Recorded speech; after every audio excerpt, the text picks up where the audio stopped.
Hello everyone, स्वागत है आप सबका पीडब्ल्यू यूपीपीसीएस के इस ऑनलाइन प्लेटफॉर्म पर। और जैसा कि आप देख पा रहे होंगे, notification out UP triple SC lower PCS भर्ती 2026। तो जो भी विद्यार्थी हैं या जो भी किसी भी प्रकार का जो तैयारी कर रहे हैं किसी भी प्रतियोगी परीक्षा की, उनके लिए बेरोजगारी के दंश से जल्दी छुटकारा पाना बहुत बड़ी बात होती है। यानी युवाओं को चाहिए क्या? रोजगार। और इस संदर्भ में जब कोई इस प्रकार का नोटिफिकेशन आता है या जब वैकेंसी आती है तो जाहिर सी बात है विद्यार्थियों के लिए बहुत खुशी की बात होती है। तो इसी प्रकार का है कि आप देख सकते हैं UP triple SC lower PCS भर्ती 2026 जो है उसके संदर्भ में नोटिफिकेशन आया है और ये करीब 40 पेज का नोटिफिकेशन है ना। तो इसको आपको जो इसमें महत्वपूर्ण बातें हैं वो रेखांकित करते हुए बताते हुए हम चलेंगे। तो आप इसको ध्यान से देखिएगा और सारी चीजें बहुत ही इत्मीनान से देखकर समझकर और फिर फॉर्म वगैरह भरिएगा।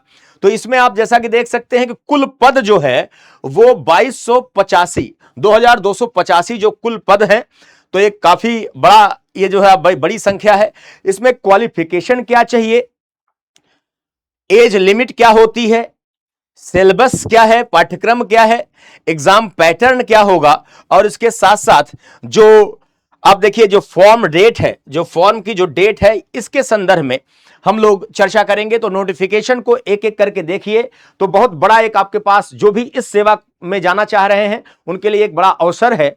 तो काफी बड़ी वैकेंसी है, इसका आप लाभ उठा सकते हैं। लेकिन इसके बारे में जानकारी तो यहां आप देख सकते हैं, उत्तर प्रदेश अधीनस्थ सेवा चयन आयोग यूपी ट्रिपल एससी लखनऊ, विज्ञापन संख्या 7, परीक्षा 2026, सम्मिलित अवर अधीनस्थ। जैसे आप जो यूपीपीसीएस है वो प्रवर अधीनस्थ होता है, यहां क्या है लोअर पीसीएस है आप, तो सम्मिलित अवर अधीनस्थ सेवा स्नातक स्तरीय मुख्य परीक्षा ये देख सकते हैं आप।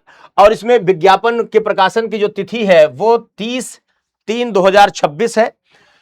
ऑनलाइन आवेदन शुल्क जमा करना इसकी प्रारंभ होने की तिथि है। ऑनलाइन जो आवेदन है शुल्क जमा करने इसके प्रारंभ होने की तिथि, प्रारंभ की तिथि 29/5/2026। खूब ध्यान से देखिएगा तिथियों को।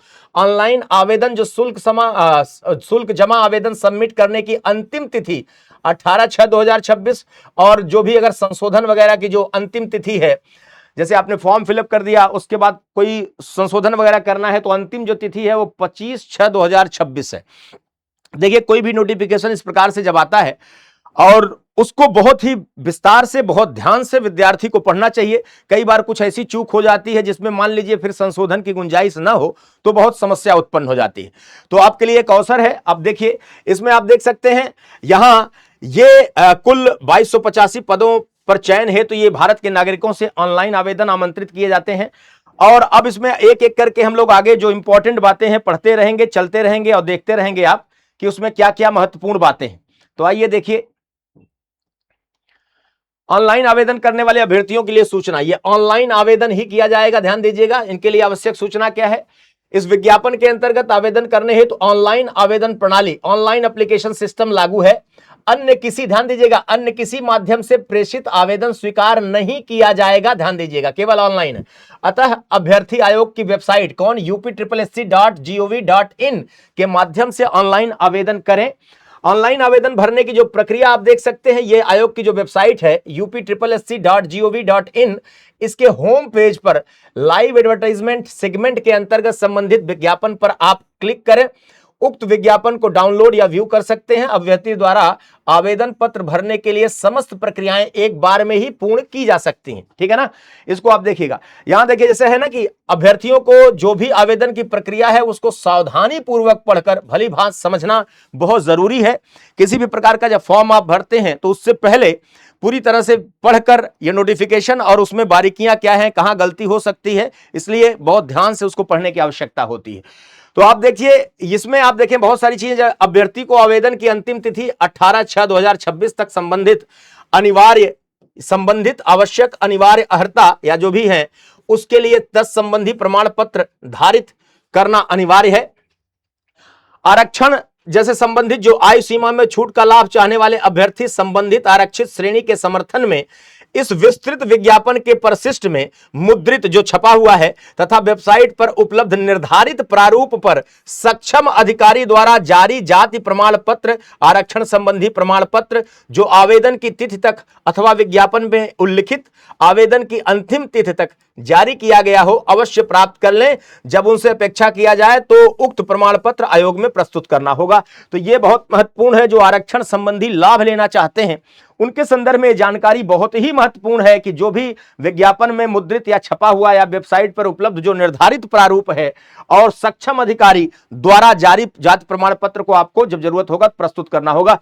जो आवेदक आर्थिक रूप से कमजोर, जिसको आप ईडब्ल्यूएस कहते हैं, जो इकोनॉमिकली जो वीकर सेक्शंस हैं, ईडब्ल्यूएस श्रेणी के अंतर्गत आवेदन के इच्छुक हो, उनसे भी अपेक्षा है कि आवेदन करने से पूर्व दिनांक 1/4/2026 से 18/6/2026 आवेदन की अंतिम तिथि के मध्य निर्गत ईडब्ल्यूएस प्रमाण पत्र जो वित्तीय वर्ष, ध्यान दीजिएगा, वित्तीय वर्ष 2025-26 की आय पर आधारित हो तथा वित्तीय वर्ष 2026-27 हेतु मान्य हो को धारित करना सुनिश्चित करें। और इस श्रेणी के आवेदकों को उत्तर प्रदेश शासन कार्मिक अनुभाग 2 के कार्यालय, ज्ञापन संख्या आप देख सकते हैं, इतना, ठीक है ना, इससे संबंधित जो भी है वो आपको बहुत जरूरी। तो अभ्यर्थियों को आवेदन के समय विभागों पदों की वरीयता, ध्यान दीजिएगा, जैसे जब आवेदन करेंगे उसी समय विभाग या पदों की वरीयता का विकल्प भी देना होगा। कई सारे पद हैं इसमें, अभी बात करेंगे। तो ये आवेदन के समय ही विभागों और पदों की वरीयता का विकल्प भी आपको प्रस्तुत करना होगा। और ध्यान दीजिएगा, आयोग अभ्यर्थियों द्वारा दी गई वरीयता के आधार पर पद की उपलब्धता, श्रेष्ठता, पद की शैक्षणिक जो अर्हता है वह आयु सीमा का संज्ञान लेते हुए यथासंभव विभाग पद आवंटित करने का प्रयास करेगा। किंतु इस संबंध में आयोग का निर्णय क्या होगा? अंतिम होगा। इस संबंध में आयोग का जो निर्णय होगा वही क्या होगा? अंतिम निर्णय होगा। इसको आपको ध्यान में रखना है, ठीक है। विज्ञापित पदों के लिए केवल एक ही आवेदन करना है, ध्यान दीजिएगा, विज्ञापित पदों के लिए केवल एक ही आवेदन करना है। तो चलिए ये सारी बातें बहुत ध्यान से देखते सुनते चलिएगा, सारी बातों पर चर्चा होगी। आवेदन प्रक्रिया संबंधी कुछ निर्देश हैं, आप देख सकते हैं यहां क्या निर्देश हैं, इनको आपको देखना होगा। प्रारंभिक अर्हता परीक्षा के रजिस्ट्रेशन नंबर के साथ अभ्यर्थी का प्रमाणीकरण या लॉगिन, ठीक, इसमें आप देखिए अभ्यर्थी को प्रारंभिक अर्हता परीक्षा 2025 के रजिस्ट्रेशन नंबर के सापेक्ष पंजीकृत मोबाइल नंबर या ईमेल पर प्रेषित किए गए ओटीपी के माध्यम से लॉगिन करना होगा। आवेदन देखिए एप्लीकेशन क्या है। लॉगिन करने के उपरांत इस भाग में अभ्यर्थी को प्रारंभिक अर्हता परीक्षा 2025 में दर्ज की गई अपनी व्यक्तिगत सूचनाएं जैसे नाम, पिता पति जो भी है का नाम, माता का नाम, उत्तर प्रदेश का निवासी होने संबंधी विवरण, श्रेणी ईडब्ल्यूएस या क्षैतिज आरक्षण संबंधी विवरण, जन्म तिथि, लिंग, वैवाहिक परिस्थिति, संपर्क हेतु, ये सारी बातें क्या है, विवरण जो है इसमें आपको जो है स्वतः प्रदर्शित होंगे। अब इसको आप देखेंगे, इस भाग में अभ्यर्थी को विज्ञापित किए गए पद या पदों का विवरण प्रदर्शित होगा। अभ्यर्थी जिन पदों का आवेदन करना चाहते हैं उन पदों को चयनित करना अनिवार्य होगा। यह सब बहुत जरूरी, ठीक है ना। आप देखिए इसमें क्या है, क्योंकि अभ्यर्थी जिन पदों को चयनित नहीं करेंगे उक्त पद हेतु उनका दावा स्वीकार मान्य नहीं होगा। अगर आपने चयनित नहीं किया कोई पद ऐसा है तो उसके लिए आप दावा नहीं कर सकते, चयन जरूर करना होगा, वरीयता का जो भी हो। अब ये चीजें आप देखिए बहुत ही इंपॉर्टेंट है। अब इसमें आप देखें, अभ्यर्थी को चयनित पदों हेतु शैक्षिक जो योग्यता है धारण करने के संबंध में एस नो का विकल्प चयन करने के उपरांत बोर्ड, संस्था, विश्वविद्यालय का नाम, उत्तीर्ण करने का वर्ष, सर्टिफिकेट, रोल नंबर, ये सारी चीजें जो है जरूरी है, अंकित किया जाना बहुत अनिवार्य है। ये सारी बातें बहुत इंपॉर्टेंट। अभ्यर्थी को उपयुक्त सूचना भरने के पश्चात रजिस्ट्रेशन पेज पर नीचे की ओर इंटर वेरिफिकेशन कोड में दिखाए गए वेरिफिकेशन कोड की प्रविष्टि के पश्चात सबमिट का बटन जो है वो क्लिक करना होगा, यह बहुत जरूरी। फोटो और हस्ताक्षर के संदर्भ में जो कुछ बातें हैं आप देख सकते हैं। अभ्यर्थी द्वारा प्रारंभिक अर्हता परीक्षा 2025 में अपलोड की गई फोटो तथा हस्ताक्षर स्वतः प्रदर्शित होंगे। आप ध्यान दीजिएगा, जो पीईटी वाला है ना, पेट जो आप कहते हैं, तो अपलोड की गई जिसमें जो भी परीक्षा में अपलोड की गई फोटो, हस्ताक्षर स्वतः प्रदर्शित होंगे। अभ्यर्थी द्वारा इसमें कोई संशोधन अथवा परिवर्तन नहीं किया जा सकेगा। क्लियर है। अभ्यर्थी फोटो पर हस्ताक्षर तथा हस्ताक्षर व्यू करने के उपरांत कंटिन्यू बटन क्लिक करके अगले पृष्ठ पर चले जाएंगे। अन्य विवरण के संदर्भ में भी कुछ बातें हैं वो आपको जरूरी है एक एक करके देखना। चलिए, घोषणा डिक्लेरेशन क्या है? आप देखेंगे जैसे सारी चीजें पढ़ने के बाद होता है ना, नीचे डिक्लेरेशन होता है, तो वेब पेज के निचले हिस्से में अभ्यर्थी द्वारा की जाने वाली घोषणा का प्रारूप प्रदर्शित होगा। अभ्यर्थी से अपेक्षा है कि वह घोषणा पत्र की अंतर्वस्तु को ध्यानपूर्वक जो भी आपने भरा है उस सबका अध्ययन कर लें, और लास्ट में जब आप उनसे सहमत हो तो जो होता है ना कि लास्ट में घोषणा डिक्लेरेशन है ना, उस पर टिक करके उसके बाद आप वेरिफिकेशन कोड को दर्ज कर save and submit button click करते हुए शुल्क भुगतान, पैसा बहुत जरूरी है देना, बिना पैसा दिए काम नहीं होगा, तो शुल्क भुगतान संबंधी प्रक्रिया पूर्ण की जानी चाहिए। फीस का भुगतान और समायोजन और एप्लीकेशन फॉर्म सबमिशन के संदर्भ में बहुत सारी जानकारियां हैं। इस वाले कॉलम को भी बहुत आप ध्यान से एक एक करके बढ़िया से अच्छे से पढ़ लीजिएगा, ये बहुत जरूरी है। इसमें देखिए क्या है, आप समझिए, यहां निर्धारित शुल्क का भुगतान credit card, debit card, internet banking, UPI या एसबीआई के ई चालान के माध्यम से वेबसाइट पर दिए गए निर्देशों का पालन करते हुए करना होगा। किसी अन्य माध्यम से निर्धारित शुल्क का भुगतान करने की अनुमति नहीं है, ध्यान दीजिएगा, ऑनलाइन ही होगा, तो यह महत्वपूर्ण है, इसको भी आप देखेंगे। इसके अलावा और बहुत सारी ऐसी जानकारियां हैं जिसके संदर्भ में आप इसको एक एक करके देख सकते हैं, समझ सकते हैं, यानी जो ऐसी जानकारियां हैं उसको एक एक करके आप जो महत्वपूर्ण है उसको भी देख सकते हैं। अगर आगे बढ़ेंगे हम लोग तो चलेंगे, देखेंगे कुछ और जानकारियां जो महत्वपूर्ण होंगी उनकी भी बातचीत करेंगे। जैसे आप देखिए यहां अभ्यर्थियों आवेदन जो शुल्क है, अभ्यर्थियों से आवेदन के स्तर पर ऑनलाइन आवेदन हेतु मात्र ऑनलाइन प्रक्रिया शुल्क ही लिया जाएगा। इसका श्रेणीवार विवरण दिया गया, जो तालिका है उसमें दिया गया है। जैसे अनारक्षित जो वर्ग है ना, जो अनारक्षित वर्ग है, आरक्षण प्राप्त नहीं अनारक्षित जो वर्ग है उसके लिए प्रक्रिया ऑनलाइन प्रक्रिया शुल्क 25 रुपया। अन्य पिछड़ा वर्ग जो ओबीसी है 25 रुपया। अनुसूचित जाति, अनुसूचित जनजाति आप देख सकते हैं, ठीक है, ये इस प्रकार की फीस है, इसको आप देख सकते हैं। ठीक, आप देखिए यहां है कि मुख्य परीक्षा हेतु परीक्षा शुल्क का भुगतान केवल मुख्य परीक्षा हेतु शॉर्टलिस्ट किए गए अभ्यर्थियों द्वारा ही अलग से किया जाना होगा। मुख्य परीक्षा हेतु शॉर्टलिस्ट किए गए अभ्यर्थियों द्वारा मुख्य परीक्षा हेतु निर्धारित फीस शुल्क का भुगतान मुख्य परीक्षा का प्रवेश पत्र डाउनलोड करने से पूर्व किया जाएगा। इसको भी आप ध्यान में रखेंगे, इस बिंदु को भी आप ध्यान में रखेंगे। चलिए आगे बढ़ते हैं। फॉर्म का प्रिंट आउट लेना बहुत जरूरी है। आप देखिए आवेदन पत्र में संशोधन संबंधी कोई चीज है तो आवेदन पत्र में जैसे मान लीजिए अभ्यर्थी का आवेदन अंतिम रूप से सबमिट होने के उपरांत ही वे अपने, यानी जब आप सबमिट कर देंगे फाइनली उसके उपरांत, उसके बाद ही आवेदन पत्र में संशोधन कर सकते हैं। क्लियर है, आप इसको भी देख सकते हैं। और इसके अलावा आप देखेंगे जैसे कुछ चीजें हैं, अभ्यर्थी द्वारा आवेदन पत्र के निम्नलिखित विवरणों को ही संशोधित किया जा सकता है। क्या संशोधित कर सकते हैं आप वो भी देखिए लिया हो, क्या क्या मतलब उसके अलावा और कोई संशोधन नहीं होगा तो क्या है उसमें, जैसे पत्राचार का पता गलत हो गया तो संशोधित कर दीजिए। अन्य व्यक्तिगत विवरण जैसे ईडब्ल्यूएस या क्षैतिज आरक्षण की श्रेणी जो है या कोई दिव्यांगता वगैरह जैसे भी आप देखिए संबंधित चीजें हैं उसको। आवेदन में अनिवार्य या अधिमानी अर्हता संबंधी दर्ज किया गया विवरण, वैवाहिक परिस्थिति, यानी ये सारी चीजें अगर कहीं इसमें संशोधन की आवश्यकता हो तो आप इसको संशोधित कर सकते हैं, करा सकते हैं। क्लियर है, आगे आप बढ़ेंगे और उसके संदर्भ में विशेष नोट है, ये आप देख लीजिए। पदों का विवरण, देखिए पद की बात बहुत होती है, कौन कौन से पद हैं, तो जो पद हैं उसके संदर्भ में आप देख सकते हैं बड़े सारे पद हैं। जैसे विभाग का नाम देखिए यहां है, पद नाम यहां है। टोटल आपसे पहले ही बात हुई, जैसे आपने देखा था शुरू में ही थंबनेल में कि 2285 पदों के सापेक्ष जो है 2285 जो पद हैं वैकेंसी, आप जैसे पदनाम देखिए, वेतन लेवल और ये सारी बातें क्या है। जैसे इसमें सहायक कोषागार लेखाकार है ना, तो न्यूनतम वेतनमान आप यहां देख सकते हैं, ये है अधिकतम वेतनमान। ये सहायक कोषागार लेखाकार, लेखा परीक्षक के संदर्भ में आप यहां देख सकते हैं, लेखा परीक्षक के संदर्भ में कितने कितने पद हैं। अनारक्षित में 278, अलग अलग श्रेणियों में दिया है, यानी जो 2285 है वो अलग अलग श्रेणियों में कितना है, किस कैटेगरी के लिए क्या है और कितना है। तो इस पद का सहायक कोषागार लेखा में आप देखिए अनारक्षित 278, अनुसूचित जाति 75, अनुसूचित जनजाति 17, यहां अन्य ओबीसी जो है 124, ईडब्ल्यूएस के लिए 54, कुल पद कितना 548। इस प्रकार से आप देख सकते हैं अभियुक्त कैसी होगी, अस्थायी होगी। ऐसे और बहुत सारे पद, जैसे लेखा परीक्षा में आप देखिए इतने पद हैं, है ना। उसके बाद आप देखिए ऐसे बहुत सारे और भी जो है आप देखिए अलग अलग जो चीजें हैं, जैसे अमीन या नीलामकर्ता, अमीन जो अमीन कहते हैं ना, अमीन या नीलामकर्ता के लिए क्या है वो देखिए इस प्रकार से इतना है। अधिशासी अधिकारी के लिए फाइनल कितना है, बाकी कैटेगरी में इतना इतना आप देख सकते हैं अलग अलग। लिपिक, सह टंकक, रोकड़िया, सह लिपिक, है ना, जो लिपिक वगैरह है, क्लर्क वगैरह, क्लर्क के लिए इसमें आप देख सकते हैं यहां सहायक चकबंदी अधिकारी, सहायक चकबंदी अधिकारी, ठीक, इन सब के लिए आप वेतनमान और पद की जो संख्या है आप इसको भी देख सकते हैं।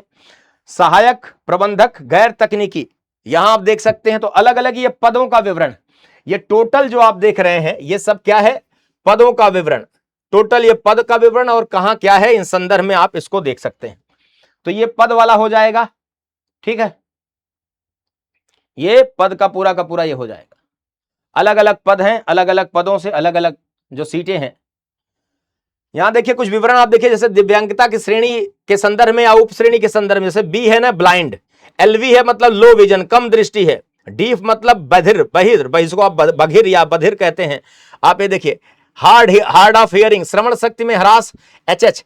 तो इस प्रकार से ये तमाम देखिए जो सिंबल्स हैं किसके लिए कौन है ना, DW है ये बौनेपन के लिए, ड्वार्फिज्म के लिए। तो इस प्रकार से ये कुछ सिंबल्स हैं, इसको भी आप देख लीजिए, कैटेगरी के लिए क्या भरना है उसको भी आप समझकर अच्छे से भरिएगा। क्लियर, ठीक। आर्थिक रूप से कमजोर वर्गों के लिए आरक्षण की क्या चीजें हैं उसके संदर्भ में आप यहां देख सकते हैं। उससे पहले जैसे मान लीजिए कि आरक्षण संबंधी जो प्रावधान है उत्तर प्रदेश की अनुसूचित जातियों, अनुसूचित जनजातियों, पिछड़े वर्गों के संदर्भ में, तो इसको आप देख सकते हैं।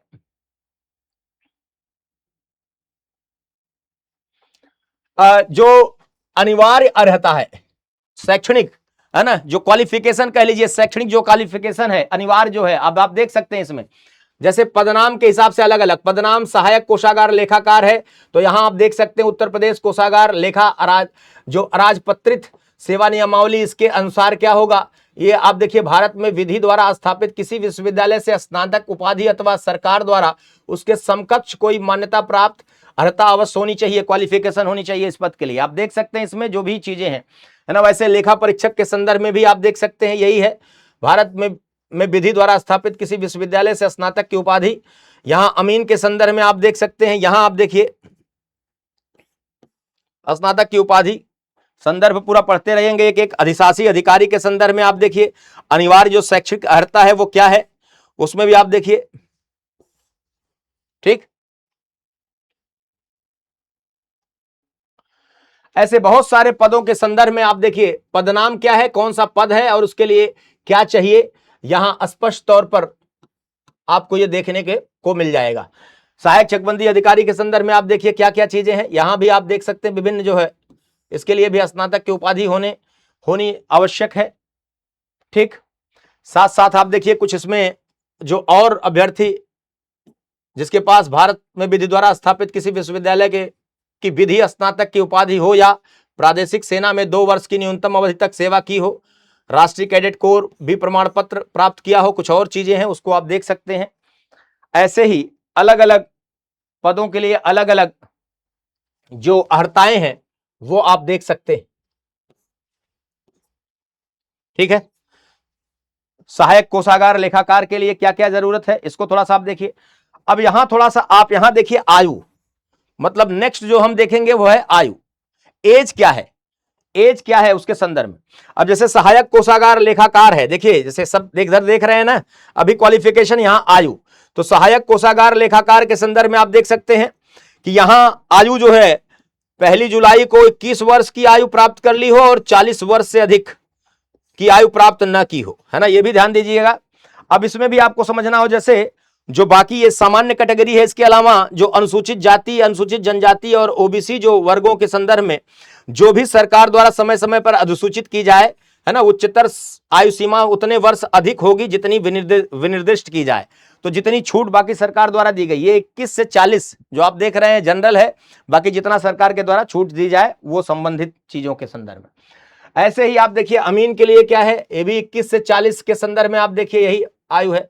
और जो मंडी समिति के कर्मचारियों के लिए उच्चतर आयु सीमा 5 वर्ष या उतने वर्ष जितने वर्ष उन्होंने परिषद समिति में सेवा की हो, इसमें जो भी कम हो अधिक होगी, यानी उतना अतिरिक्त मिलेगा। तो ऐसे कहीं कहीं कुछ लोगों को विशेष छूट भी दी गई है, उसको भी आप ध्यान से देखेंगे समझेंगे। तो अधिकतर यही चीजें हैं इसमें। आप देखिए कुछ चीजों में, लेकिन जैसे कहीं भी आप देखेंगे कुछ चीजों में, जैसे यहां आप देखिए यहां देखिए केंद्र प्रभारी वाला जो है उत्तर प्रदेश राज्य सड़क परिवहन निगम लखनऊ, इसके संदर्भ में केंद्र प्रभारी। तो यहां आप देखिए 18 वर्ष की आयु होनी चाहिए, 40 वर्ष से अधिक ना हो, जैसे बाकी में मिनिमम 21 वर्ष था, यहां देखेंगे आप 18 वर्ष की हो जानी चाहिए, यानी मिनिमम यहां 18 वर्ष है इस संदर्भ में। क्लियर, मैक्सिमम 40, आप इसको भी देख सकते हैं। तो यहां से आपको जो एज है वो भी आपको समझ में आ जाएगा। आगे बढ़ेंगे हम लोग।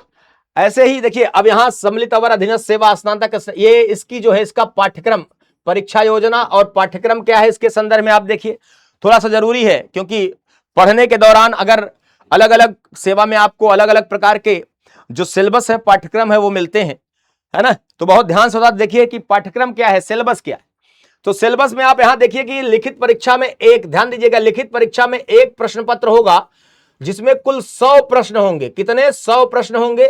समयावधि 2 घंटा की होगी। कितनी की होगी? 2 घंटे की होगी। और परीक्षा के प्रश्न पत्र वस्तुनिष्ठ यानी ऑब्जेक्टिव बहुविकल्पी होंगे, है ना, और ऑब्जेक्टिव टाइप के होंगे। अब इसमें आप देखिए प्रत्येक प्रश्न 1 अंक का होगा और प्रत्येक जो गलत उत्तर के लिए ऋणात्मक अंकन, निगेटिव मार्किंग का भी प्रावधान है, इसको समझिएगा। लेकिन निगेटिव मार्किंग कितना है आप देखिए, उस प्रश्न पर थे तो निर्धारित अंक का 25% यानी 1/4। निगेटिव मार्किंग जो है, जैसे आपने एक सही किया और एक गलत किया तो सही में से आपका 1/4 कट जाएगा, है ना। तो आपको इसको ध्यान में रखना होगा। अब यहां आप देखिए जैसे विषय में अलग अलग क्या क्या है, जैसे भारतीय इतिहास और राष्ट्रीय आंदोलन, भारतीय राष्ट्रीय आंदोलन 5 प्रश्न आएंगे, एक एक चूंकि नंबर के सब हैं तो 5 नंबर का ये हो गया। फिर राज्य व्यवस्था और भारतीय संविधान 10 प्रश्न रहेंगे, 10 नंबर के। भारत और विश्व का भूगोल 5 नंबर, 5 क्वेश्चन 5 नंबर का। अर्थव्यवस्था और सामाजिक विकास, ध्यान दीजिएगा, 10 प्रश्न 10। पर्यावरण पारिस्थितिकी का देखिए इसमें काफी, जैसे भूगोल की तुलना में पर्यावरण पारिस्थितिकी, आपदा प्रबंधन, ये 10 क्वेश्चन है 10 नंबर का। राष्ट्रीय अंतरराष्ट्रीय महत्व की जो करंट अफेयर्स की घटनाएं हैं, करंट अफेयर्स 5 क्वेश्चन 5 नंबर। इसके अलावा देखिए इसमें यानी ये सब जीएस का है, जैसे इधर आप देख रहे हैं, ठीक। इसके अलावा करंट के अलावा इसमें सामान्य बुद्धि परीक्षण 5 क्वेश्चन 5 नंबर का, प्रारंभिक गणितीय ज्ञान ये भी, और सामान्य हिंदी ये भी जो है आप देख सकते हैं 5-5। कंप्यूटर, इसमें देखिए कंप्यूटर भाग 2 दूसरे में, कंप्यूटर सूचना प्रौद्योगिकी अवधारणाओं और इससे संबंधित समसामयिक प्रौद्योगिकी विकास और नवाचार का ज्ञान, ये 15 क्वेश्चन 15 नंबर का। उत्तर प्रदेश राज्य से संबंधित जो है ये 20 क्वेश्चन रहेगा 20 नंबर का, टोटल 100। तो ये एक प्रकार का सिलेबस जो पाठ्यक्रम है, एक सिलेबस जो आप देख सकते हैं, पाठ्यक्रम है, उसके संदर्भ में बातचीत। ऐसे ही देखिए विषयगत जो ज्ञान है वो आपका पूरा का पूरा यहाँ जो सिलेबस है ना, अलग अलग सिलेबस को थोड़ा सा विस्तार से, अलग अलग सिलेबस को विस्तार से आप देखिए इसमें चीजों को बताया गया है कि भारतीय इतिहास में क्या होगा, राज्य व्यवस्था में, भूगोल में क्या है, अर्थव्यवस्था में क्या है, पर्यावरण पारिस्थितिकी में क्या है। तो ये जो सामान्यतः आप जीएस वगैरह में पढ़ते हैं उसी प्रकार की चीजें आपको यहां देखने को मिलेगा, सबका सिलेबस विस्तार से। हिंदी वगैरह में देखिए आप शासकीय, अशासकीय या तमाम जो इस प्रकार के, है ना, जो पत्र वगैरह हैं, ये सारी चीजें आपको वर्ण, ध्वनि, विचार, शब्द रचना, शब्द प्रकार, ये सब देखने को मिलेगा इसमें।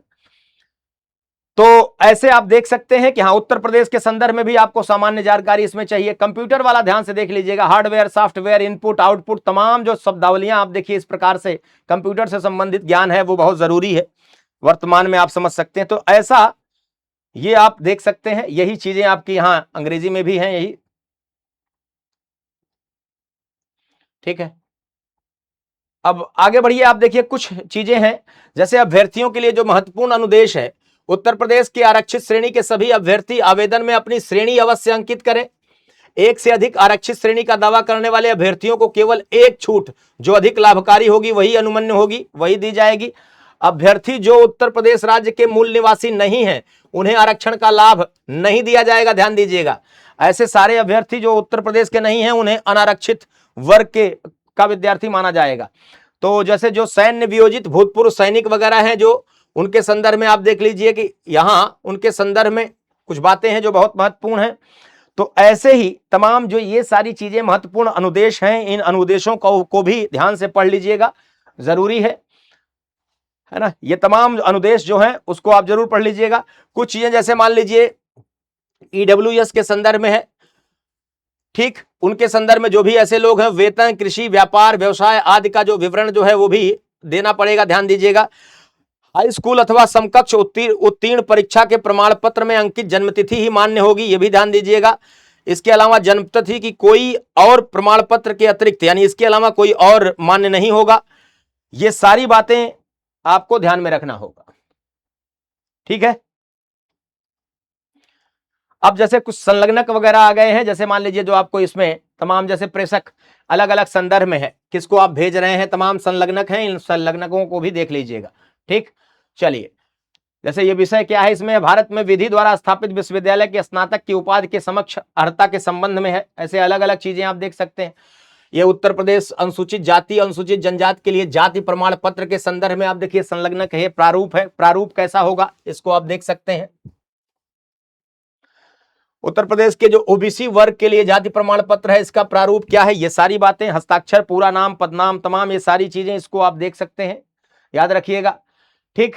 जो ईडब्ल्यूएस वाले हैं उनके संदर्भ में आप देखिए, तो बहुत जरूरी है आपको प्रमाण पत्र, चाहे जाति प्रमाण पत्र हो, चाहे आप देखिए ईडब्ल्यूएस से जुड़े हो तो उसकी सेवाएं हो, आपको ये सारी बातें बहुत जरूरी है, देखना पड़ेगा, है ना। ये परिशिष्ट आप देखिए, तो दिव्यांगता प्रमाण पत्र संबंधी प्रारूप भी आप देख सकते हैं, ये भी इसमें संलग्न किया गया है। तो ये सारी बातें एक एक करके, सर्टिफिकेट ऑफ डिसेबिलिटी ये भी आप देखिए उसी से जुड़ा हुआ है जो पीछे हम लोगों ने बताया अभी, ठीक। Certificate of disability in case other than those mention in form 2nd and 3rd, तो उसके संदर्भ में कुछ बातें हैं, अलग अलग प्रकार की डिसेबिलिटी है, उसके संदर्भ में चीजें हैं, दिया गया है ना।